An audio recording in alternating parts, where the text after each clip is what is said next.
आनंदपुर को रेल संयोगीकरण धनई सेवा संघ द्वारा मुख्यमंत्री अभियोग शुणाणी प्रकोष्ठ सामने धारणा। आनंदपुर उपखंड में रेलपथ संयोगीकरण मां धनई सेवा संघ द्वारा केन्दुझर स्थित मुख्यमंत्री अभियोग शुणाणी प्रकोष्ठ सामने धारणा दि जायछि। 2014 मसीह आज पर्यंत रेलपथ संयोगीकरण आनंदपुर उपखंडर बासिंदा द्वारा दाबी हो आसुथिले हैं आज पर्यंत यह संभव हो पार नहीं।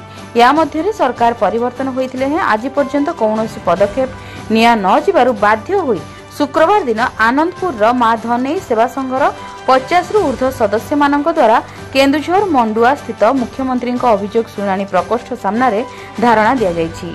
एही धारणा माध्यम राज्य सरकार और केंद्र सरकार निकट में आनंदपुर उपखंड को रेलपथ संयोग करने दाबी करछन्ति।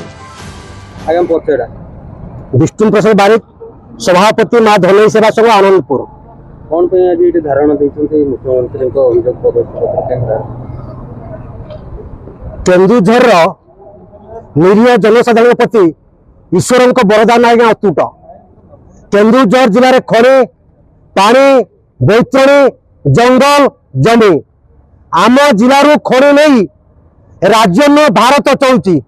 आज केन्दुझर जिलार प्रमुख उपखंड कहता केन्दुझर जिलार हृदपिंड कहता आनंदपुर को रेलपथ संयोग होना एक दुर्भाग्य परितापर विषय।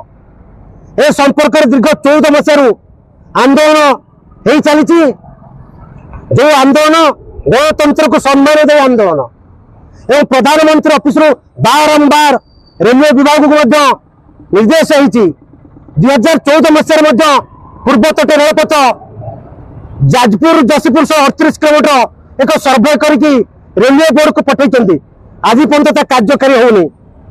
आज कि मां ताणी अपार करुणा केन्दुझर जिलार गर्व गौरव और लोकप्रिय मुख्यमंत्री आम जिलार से आज आम मुख्यमंत्री अभियोग प्रकोष्ठ को निवेदन करने आसतु तुरंत आनंदपुर को रेलपथ संयोग करा